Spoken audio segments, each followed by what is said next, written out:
Hello everyone. आज हम लोग देखेंगे जो मौर्योत्तर काल का सीरीज चलाया जा चुका है। ये जो इसका सिनॉप्सिस बताया जा चुका है, इसी के प्रश्नों को देखेंगे। आज की क्या क्या प्रश्न इससे बन सकते हैं उसी को मेनली रिवीजन करेंगे। जो जो हो चुका है उसी से संबंधित प्रश्न है। इसमें शुंग वंश के प्रश्न रहेंगे। के बाद शुंग वंश के बाद आपको कण्व वंश के रहेंगे। आंध्र सतवाहन का रहेगा। इक्ष्वाकु, चेदी, हिंदयन मतलब इंडो बैक्ट्रियन, शक, पहलव और कुषाण। ये जो मौर्योत्तर काल में आने वाले सभी जितने राजवंश हैं सभी के प्रश्नों को देखेंगे। कम ही प्रश्न है लेकिन उसमें पूरे के पूरे देखेंगे कि कौन सा संबंधित है, कौन आंसर सही है। ये प्रश्न बार बार परीक्षाओं में पूछे जाते हैं।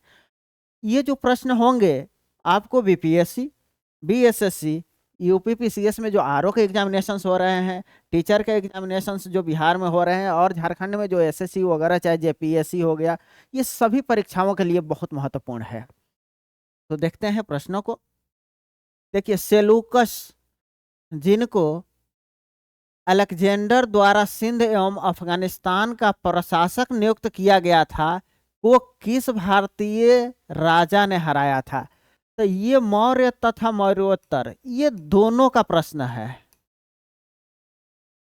ये दोनों जो राजवंश आने वाले हैं, मतलब कि मौर्य साम्राज्य और मौर्य साम्राज्य के बाद जितने लोग हैं सभी से रिलेटेड प्रश्न है। तो ये मौर्य से संबंधित है कि सेलूकस निकेटर को किसने हराया था। तो आप जानते हैं कि चंद्रगुप्त मौर्य के साथ एक युद्ध हुआ था 305 बीसी में। उसी में सेलूकस निकेटर को हराया गया था। तो किसने हराया था? चंद्रगुप्त मौर्य ने। अगला क्वेश्चन है, अशोक से संबंधित निम्न कथनों पर विचार करें। अशोक ने अपने अभिलेखों में 3 भाषाओं और 4 लिपि का प्रयोग किया था। तो किया था, 3 भाषा था, 4 लिपि था। लुम्बिनी अभिलेख अशोक की प्रसिद्ध घोषणा का है। इसमें जो है घोषणा का है कि सभी प्रजा मेरी संतान है। तो नहीं, ये लुम्बिनी अभिलेख में नहीं है, ये प्रथम पृथक शिलालेख में है। उसमें कहा गया है कि सभी जो प्रजा है मेरी संतान है। तो ये प्रथम पृथक शिलालेख है, उसमें ये बातें कहा गया है, मतलब कि दूसरा नंबर ये गलत है। इसके बाद बराबर की पहाड़ियों में पाए गए अशोक के गुहा लेख से उसकी धार्मिक सहिष्णुता का ज्ञान होता है।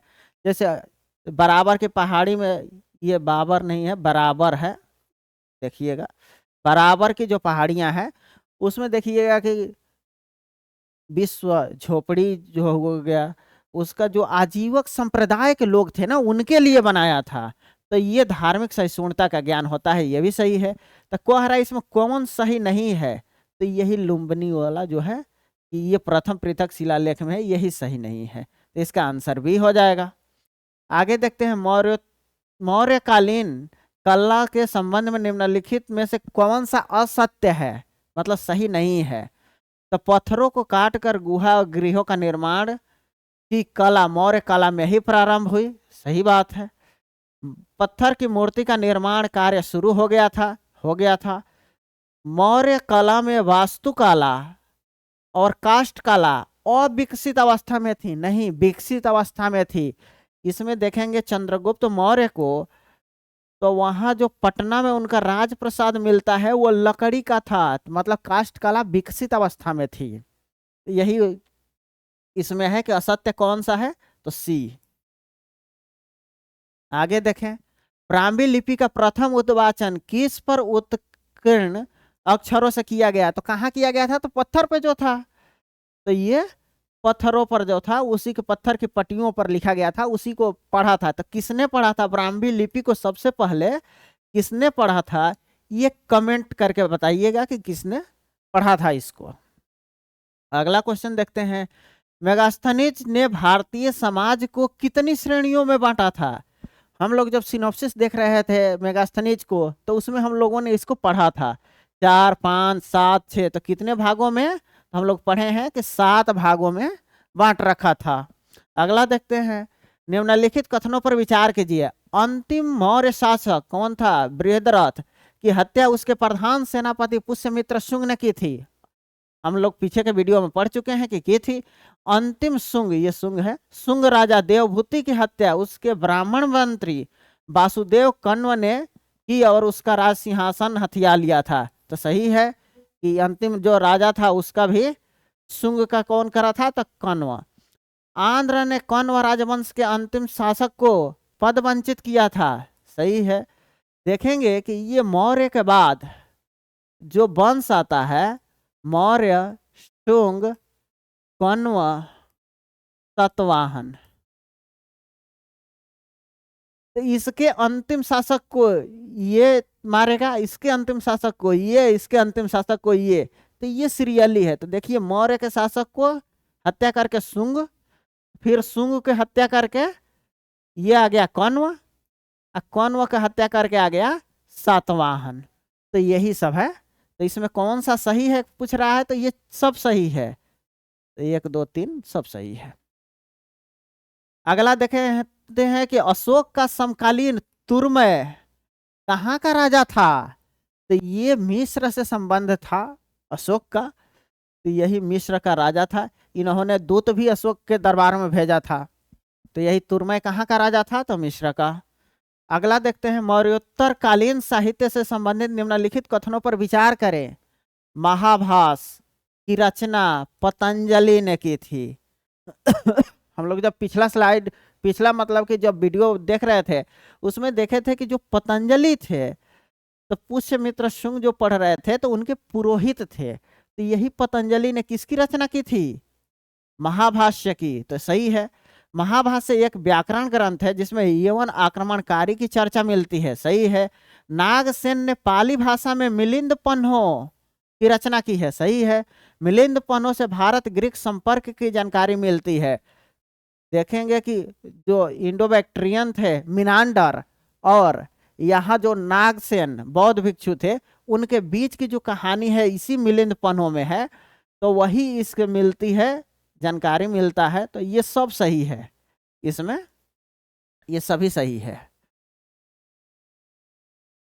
निम्नलिखित कथनों में से कौन सा एक कथन सही नहीं है? नहीं वाला ढूंढना है हम लोगों को। पुष्यमित्र शुंग ने 2 अश्वमेघ यज्ञ करा। जब शुंग वंश करे थे तो इसको पढ़े थे कि करा था। पतंजलि पुष्यमित्र के यज्ञ के पुरोहित थे। ये भी पढ़े हुए हैं कि पुरोहित थे। बाणभट्ट ने पुष्यमित्र शुंग को आर्य कहा। हम लोग पढ़े थे। आर्य नहीं, क्या बोला था? अनार्य। बाणभट्ट ने क्या बोला था? अनार्य। भरहुत स्तूप बनाने का श्रेय किसको है? तो पुष्यमित्र शुंग को। तो इसको पूछ रहा है कौन सही नहीं है, तो ये हो जाएगा ऑप्शन सी। इसके बाद उत्तरी तथा पश्चिमी भारत में सर्वाधिक संख्या में तांबे के सिक्के को जारी किया था। तांबे के सिक्का सबसे अधिक किसने जारी किया है? तो कुषाणों ने। सबसे अधिक किसने जारी किया? तो कुषाणों ने।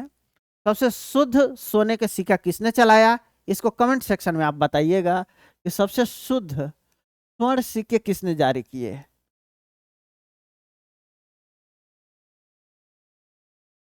सबसे अधिक तांबे के सिक्के किसने चलाया? कुषाणों ने। अगला देखते हैं, चेदी वंश से संबंधित निम्नलिखित कथनों पर विचार कीजिए। चेदी वंश का संस्थापक कौन था? महामेघवाधन। महामेघवाधन जो था इसका संस्थापक था। ये हम लोग पढ़ चुके हैं।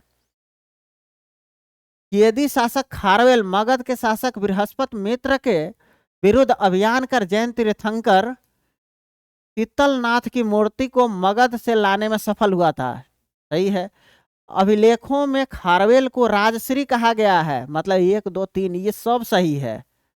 यही था चेदी वंश से। तो चेदी वंश के संस्थापक कौन है?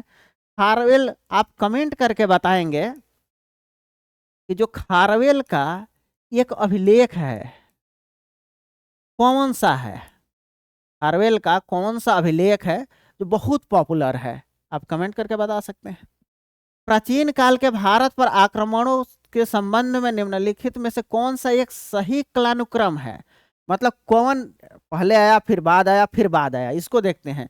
तो हम लोग जब कर रहे थे तो पहले क्या देखे थे, तो हिंद यूनानी, मतलब यूनानी, फिर करे थे शक, फिर करे थे पहलव, पिछले के वीडियो में ये सब कराया जा चुका है, और फिर करे थे कुषाण।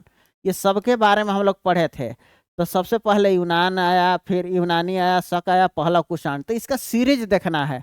देखिए यूनानी, शक, पहलव गायब है, तो सीरियली नंबर पे उसके बाद कौन सा आएगा, कुषाण आएगा, number A is correct answer. अगला देखते हैं, निम्नलिखित कथनों पर विचार कीजिए। दक्षिण भारत के इक्ष्वाकु शासक बौद्ध मत के विरोधात्मक थे। तो आप अभी पिछले जो वीडियो बनाया गया था तो उसमें पढ़े होंगे इक्ष्वाकु वंश को, तो उसमें था कि समर्थक थे, मतलब कि वो बौद्ध मत के समर्थक थे। पूर्वी भारत में पाल शासकों ने बौद्ध मत के समर्थक थे, मतलब पाल शासकों ने बौद्ध मत को समर्थन दिया था, इक्ष्वाकुओं ने भी दिया था। लेकिन यहाँ उल्टा लिख रहा है, तो कह रहा है कौन सा कथन सही है, तो दूसरा वाला सही होगा, ऑप्शन सी। आगे देखते हैं, सातवाहन वंश के संबंध में निम्नलिखित कथनों पर विचार कीजिए और असत्य कथन का चयन कीजिए। हम लोगों को असत्य चुनना है, सत्य नहीं। तो सातवाहन ने दूसरी शताब्दी ईसा पूर्व पूर्णा से तटीय आंध्र प्रदेश तक राज किया। आंध्र सातवाहन ही इसका नाम है, तो उतना तक राज किया था, ये सही है। सातवाहनों द्वारा जारी किए गए सिक्के 2 भाषाओं में थे, सही है। सातवाहनों ने बौद्ध धर्म को संरक्षण दिया था। आप देखेंगे सातवाहन जो था ब्राह्मणवादी था, तो ये बौद्ध धर्म को संरक्षण नहीं देगा। सतकर्णी है, ये कर्मी नहीं है, सतकर्णी पहला सातवाहन शासक था जिसने सिक्कों पर राजाओं के सिर को अंकित कराया था। तो ये राजाओं को एक चलन में लाया था, यही राजाओं के मूर्तियों को, सिरों को यही लाता था जो सातवाहन शासक थे। तो इसमें कौन सा असत्य हो गया, तो ये हो गया। ये किसको देंगे, तो ब्राह्मण धर्म को देंगे, बौद्ध धर्म को नहीं देंगे। अगला क्वेश्चन देखते हैं, ईसाई पादरी जो सेंट थॉमस था किसके दरबार में आया था, किसके दरबार में आया था, हम लोग जब पहलव पढ़ रहे थे तो उसी में इसको पढ़े थे। तो किसके दरबार में, तो उसका एक बहुत फेमस शासक था गोंडफर्नेस, उसी के शासनकाल में आया था। तो आज बस इतना ही, आज के वीडियो में बस इतना ही। वीडियो देखने के लिए आपको बहुत बहुत धन्यवाद। चैनल को लाइक कीजिए, सब्सक्राइब कीजिए। Thank you.